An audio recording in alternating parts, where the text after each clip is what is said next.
സത്യത്തിൽ ഞാൻ ഒരു കാര്യം നിങ്ങളോട് പറയുന്നു. 1-2 കൊല്ലങ്ങൾക്ക് മുമ്പ് കോട്ടക്കൽ വെച്ച് നമ്മൾ കണ്ടുമുട്ടിയപ്പോ അന്ന് കൃത്യമായി പഠിപ്പിച്ചിരുന്നു, ദയവ് ചെയ്ത് വ്യവസ്ഥ വായിച്ചു വരണം. പക്ഷേ ഇന്നും എന്റെ സുഹൃത്ത് അത് വായിച്ചിട്ടില്ല. അന്ന് എഴുതി അങ്ങ് പോയതാണ്. അതാണ് സംഭവിച്ചത്. അദ്ദേഹം പറഞ്ഞു, നിങ്ങൾ നോക്ക്, പ്രാർത്ഥന അള്ളാഹുവോടെ നടത്തിയിട്ടുള്ളൂ. അയ്യൂബ് നബി അങ്ങനെയാണ് നടത്തിയത്. അതുപോലെ പക്ഷേ മൗലവി അതല്ലല്ലോ ചർച്ച എന്താണ് പ്രാർത്ഥന എന്നതാണ് ചർച്ച. എന്താണ് ഈ സാധനം? അവിടെയാണ് ചർച്ചയുള്ളത്. അത് തീരുമാനിച്ചിട്ട് നമുക്ക് പറയാം. പ്രാർത്ഥന ആരോടാണ് നടത്തിയത് നമുക്ക് വിശദീകരിക്കാം. പ്രശ്നം അവിടെയാണ്. ഏത് ഈ പ്രാർത്ഥന എന്ന് പറഞ്ഞ സാധനം എന്താണ്? കുട്ടി ഉണ്ടാക്കാൻ വേണ്ടി ചോദിക്കലാണോ? അതിനാണ് പ്രാർത്ഥന എന്ന് പറയാ? അങ്ങനെയാണോ? അത് ഇൻഷാ അല്ലാഹ് ഞങ്ങൾ ചോദിക്കുന്നുണ്ട്.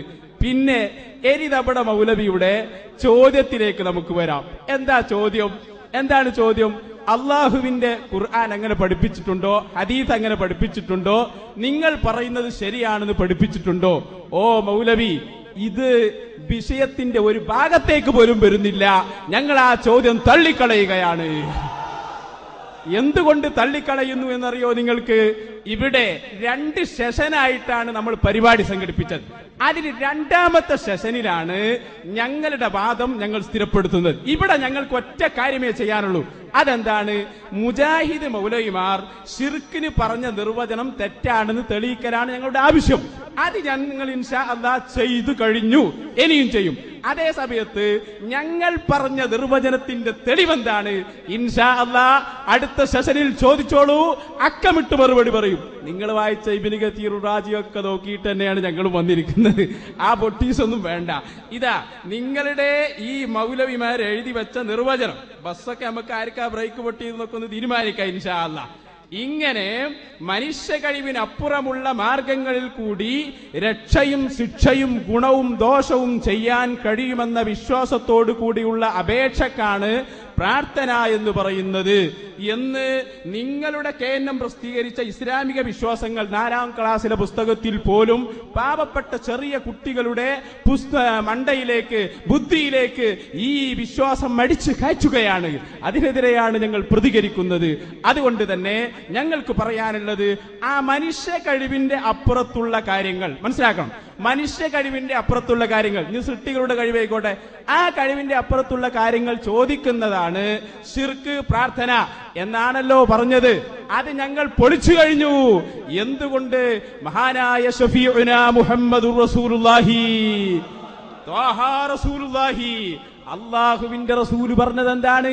വഫാത്തിനു ശേഷം എന്നെ വിളിച്ചാൽ പോലും ഞാൻ അവർക്ക് ഉത്തരം നൽകുമെന്ന് മുഹമ്മദുർ റസൂലുള്ളാഹി. പൊളിഞ്ഞില്ലേ? നിങ്ങളെ നിർവചനം മുഴുവൻ പൊളിഞ്ഞില്ലേ മൗലവിമാരെ? കാരണം എന്താ? മനുഷ്യ കഴിവിന്റെ അപ്പുറത്തുള്ളത് ചോദിച്ചാൽ ശിർക്കാവും. ഞാൻ ചോദിക്കട്ടെ, മനുഷ്യ കഴിവിന്റെ അപ്പുറത്തുള്ളതല്ലേ ഖബറിന്റെ സമീപത്ത് വന്ന് മഹാനായ ഹബീബ് മുഹമ്മദുർ റസൂലുള്ളാഹി നബിതങ്ങൾ ഉത്തരം ചെയ്യും, നബിതങ്ങൾ കേൾക്കും എന്ന വിചാരത്തോടെ ചോദിക്കൽ കഴിവിന്റെ അപ്പുറത്തല്ലേ? അത് ചോദിച്ചാൽ, ഞങ്ങനെ വിളിച്ചാൽ ഞാൻ ഉത്തരം നൽകുമെന്ന് മുഹമ്മദുർ റസൂലുള്ളാഹി. ഞങ്ങളത് ആവർത്തിച്ചു പറയുന്നു.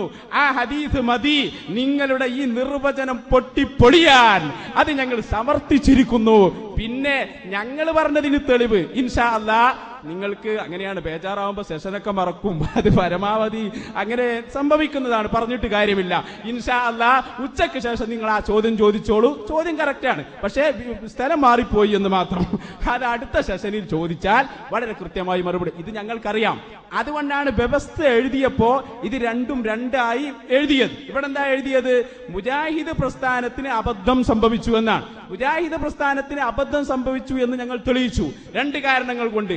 അതിനെയാണ് നിങ്ങൾക്ക് ഗണ്ണിക്കാൻ കഴിയേണ്ടത്. മൂപ്പർക്ക് ജിന്നിനെ തൊടാനൊരു പേടി. ജിന്നിനെ തൊടാൻ പേടി. കാരണം പലവരും ജിന്നുകൾ തന്നെ ഉണ്ടല്ലോ കൂട്ടത്തിൽ. അപ്പൊ പിന്നെ എന്തായാലും പേടി ഉണ്ടാവും. അപ്പൊ അതുകൊണ്ട് നിങ്ങളെ പറഞ്ഞിട്ട് കാര്യമില്ല. പ്രിയപ്പെട്ട മൗലവി, വളരെ നല്ല വിനയത്തോടെ ഞാൻ പറയുന്നു, നിങ്ങൾ ചോദ്യം ചോദിക്കുക. ഇപ്പോൾ ഇവിടെയുള്ള വിഷയങ്ങളിൽപ്പെട്ട് നിങ്ങൾ ചോദ്യം ചോദിച്ചാൽ ഇൻഷാ അല്ലാഹ് മറുപടി പറയും. ഹബീബായ റസൂലുള്ളാഹി പഠിപ്പിച്ച ഒറ്റ ഹദീസ് മതി, ഞാൻ ഉത്തരം ചെയ്യും, എന്റെ ഖബറിന്റെ സമീപത്ത് വന്ന് വിളിച്ചാൽ പോലും എന്ന് പഠിപ്പിച്ച നേതാവാണ് മുഹമ്മദുർ റസൂലുള്ളാഹി. അത് തെളിഞ്ഞാൽ മനുഷ്യ കഴിവിന്റെ അപ്പുറത്തുള്ള കാര്യങ്ങൾ ചോദിക്കുന്നത് ശിർക്കാണ് എന്ന് പറയുന്ന നിർവചനത്തിന് എന്ത് സ്ഥാനമാണുള്ളത്? അപ്പൊ നബി സല്ലല്ലാഹു അലൈഹി വസല്ലം തങ്ങൾ തന്നെ അത് പഠിപ്പിച്ചിട്ടുണ്ട്, വ്യക്തമാക്കിയിട്ടുണ്ട്. അതുപോലെ തന്നെ പിന്നെ ഓരോന്ന് കേൾക്കുമ്പോൾ മൂപ്പർക്കൊരു പേടി. ഇവര് ജനങ്ങളെ പറ്റിച്ചൊരു ഏർപ്പാടുണ്ടായിരുന്നു. അതെന്താണെന്നറിയോ? ഈ ആയത്തുകളൊക്കെ പറയാം,